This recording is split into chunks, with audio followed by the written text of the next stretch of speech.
that introduction probably threw you for a bit of a loop, but alas, here we are on a new day talking about our trip to Egypt. So, it was a bit of a misadventure, but we'll start out with the great stuff. We landed in Cairo for our big adventure and stayed at this wonderful hotel that was literally at the pyramids. It feels almost illegal how close it was to the pyramids, actually, basically in the pyramids. And we got a room upgrade, so we felt like absolute colonizers in this big room. It was insane. We went and saw the pyramids the next day. We woke up.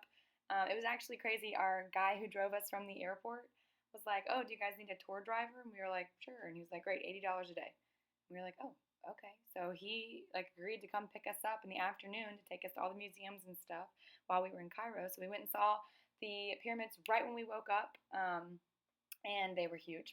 like, and of course, I had to ride a camel. Duh, you can't go all the way to Egypt and not ride a camel. That's what I was. I had two touristy things I wanted to do on our grand adventure, and ride a camel around the pyramids was one of them. So we did, and we got to see the outside of the pyramids. The security was strange. You like couldn't bring in a camera, but you could bring in like a water bottle and a whole bus. So I'm not quite sure where their thoughts were.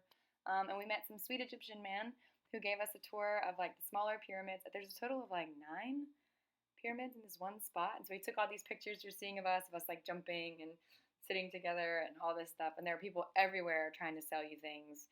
And it was like this man gave me his little hat situation. Robert got a little hat. The camels were very uncomfortable. I cannot imagine like journeying for a long amount of time on a camel. Anyway, we got to see the Great Pyramids, and then we decided to hop in the car with our driver, who was not the same person, might I add. It was a random new man, but we didn't really know that it was going to be someone different. So we just kind of got in the car with him and hoped for the best. And he like took us to all the different museums and like good places to eat food. And then he would say like, "Okay, I'll be back. I'll be outside like whenever you're done."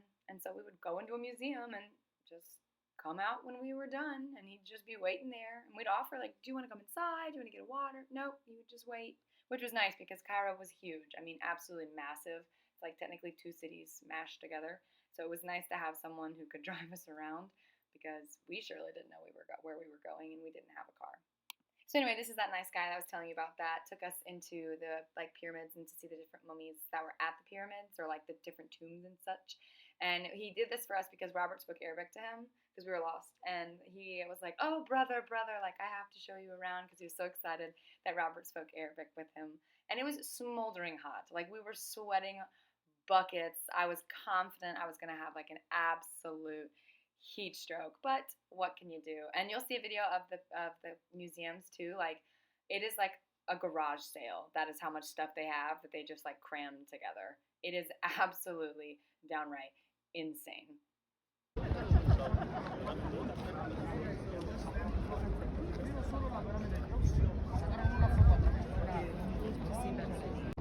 Papa Joe, I'm riding a camel, just like you did. And there's Robert on his camel. Just only pyramid and the camel in the desert. Then we go like this, right?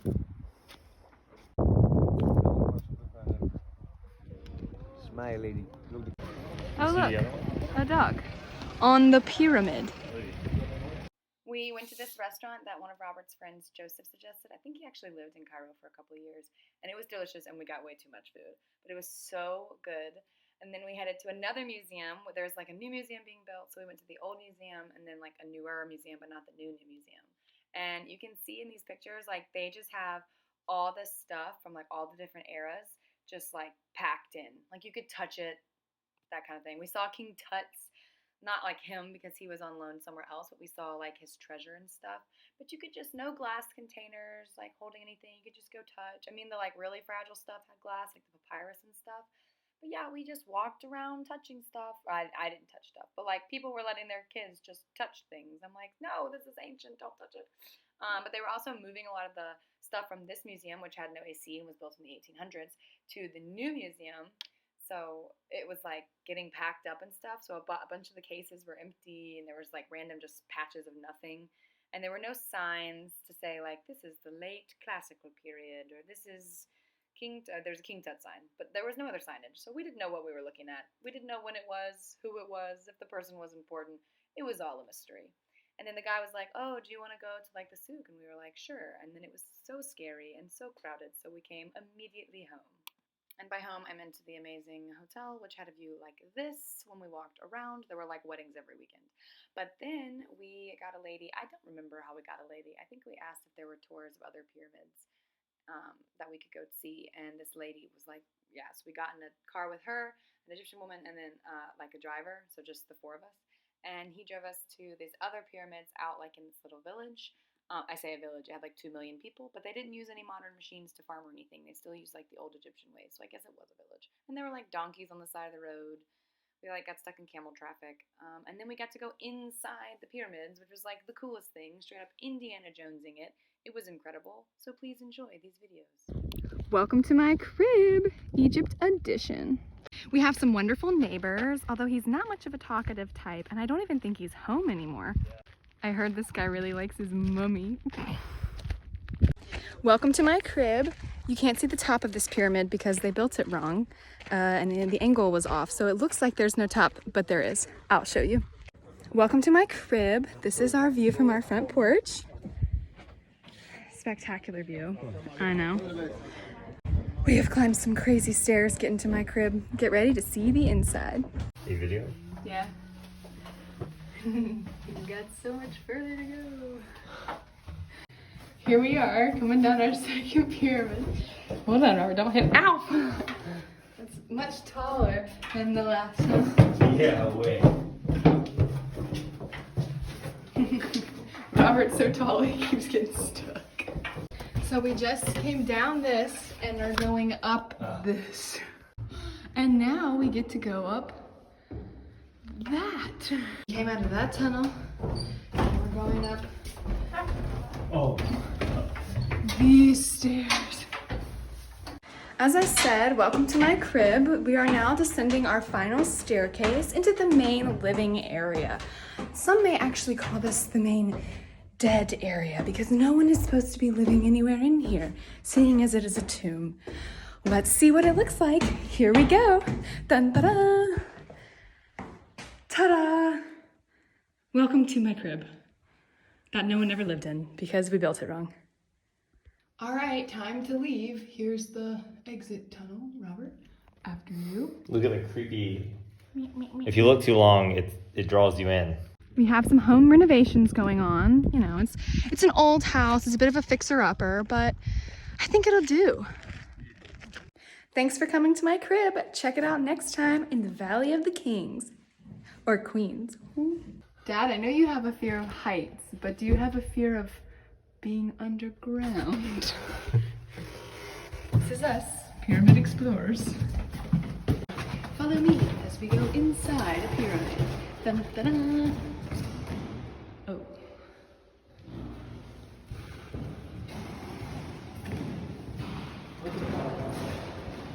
They're level.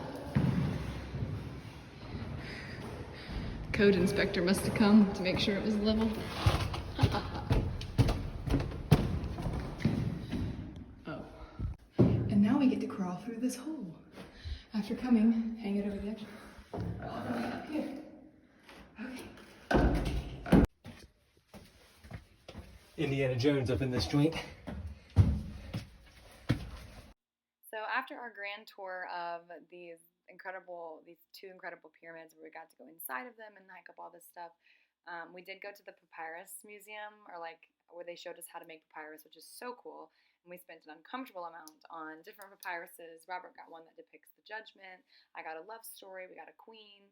And then we did end up heading back to our hotel to get ready because we left on a plane that night to go to Luxor. The plane had no air conditioning whatsoever the entire time. So we sat on the tarmac for like 25 minutes without AC. And then we flew the hour and a half to Luxor without AC. It was one of the hottest moments of my life. I forgot that in Cairo we also went and saw this incredible mosque. And so we got to see the inside of it. We got to go up to it. We had to like walk up this big old citadel to see it. Our driver took us. We had to get an Uber back though, unfortunately. And it was stunning. It was beautiful. Not the interior I thought it was going to be. We got to hear it at prayer time, which was even cooler because we got to kind of, not that no one was praying in it, but prayer time was happening around the city.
so back to our trip. So we got on this plane. The security in the airports was ridiculous. You had to go through a metal detector to get into the building, for starters. So ridiculous. Anyway, we got into the plane, suffocated in the air conditioning, and then we're like, okay, we want to go do something fun tonight. And so we went, and these are like called feluccas. It's like a sailboat. It was just us, but we didn't know where to go to get it. So we went and pretended to be staying at the Four Seasons, the like fancy hotel in Luxor, and we were like, oh yeah, we're staying here. And they're like, well, let us walk you across the street to these feluccas. And they were like $12. So we rode around for sunset. It was like 2 hours, I think an hour and a half actually, of us, just the two of us and our little driver. And we got these cool pictures, and there was this big fountain, and it was beautiful and stunning. And then we had to cross traffic to get out. But that was us going to Luxor.